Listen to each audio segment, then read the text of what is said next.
Whenever you're ready. I'm ready. I'm here at the Four Seasons Hotel in Boston with executive pastry chef Michael Daly. How long have you worked at the Four Seasons? 3 months. 3 months as of yesterday. When did you know you wanted to be a chef? Oof. When I was 20, I was in college and I wanted to try something new and something a little more creative than what I was doing. And my family, it's a big food family, and my sister is actually a pastry chef too, so I decided to try it out, and now I'm here. I actually cooked savory food before I was a pastry chef, and then I worked for a bunch of people who said, you know, you got to try your hand at pastry, and now I fell in love with it. And now I'm here. Where did you train, and how hard was the training? Oh, I went to culinary school at Newbury College for 2 years, and then I went on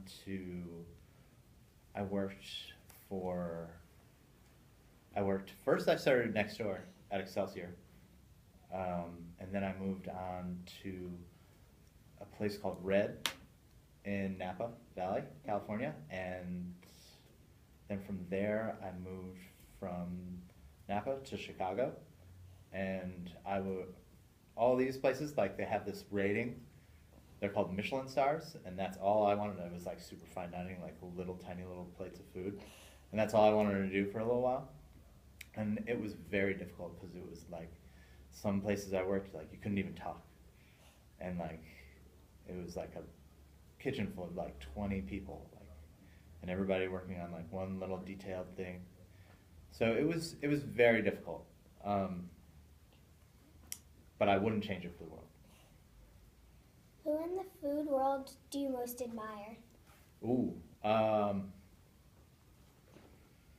I worked for a chef in Chicago at a place called L2O. His name's Laurent Gras, and he was someone that influenced the way I cook and the way I, how I present my food and how I want it to look and how I, handle myself outside of work. Like, he's very, like, into, being healthy and fit and being a kind of nice, well-rounded guy, and he taught me about, like, you could be good outside of work, but you also have to be a good person outside of work, too. So, he's a really good guy.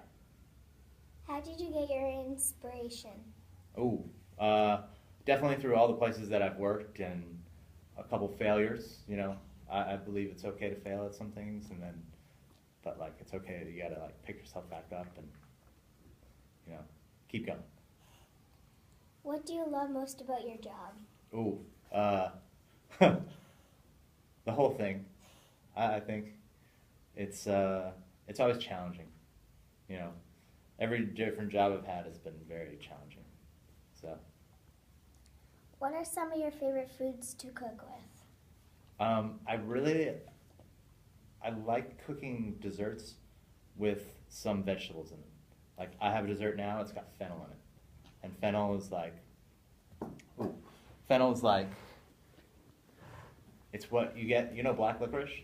Mm-hmm. It has like a very black licorice taste, so you can do a lot with it. Like, you can make it taste, you can pair licorice with like apple, and that's where I kind of go right now. Like, so I like cook with the seasons. So I like right now is like apples and parsnips, and I have a cake with beet in it. It's, I try to stay with the seasons and put a little savory into the sweet, so it's not too sweet. What is your favorite kitchen gadget or equipment? Ooh, that's a good one. I have a couple. My blast freezer, which is pretty awesome. I should have showed it to you guys. It's in the big banquet kitchen. It looks like a big fridge, but if I really, really needed, like, say, chocolate mousse, and I needed to like freeze it and set it in a mold, I could set it in the blast freezer and set the blast freezer at like -15 degrees, push a button, and then 15 minutes later, I have perfectly set round mousses. So definitely my boss right now, but that'll change in a week. If you were on a if you were on a desert island, what is the one food you would take with you? Anything coffee related. Definitely. Or chocolate. What advice would you give to someone wanting to be a chef? Ooh. That's a good one.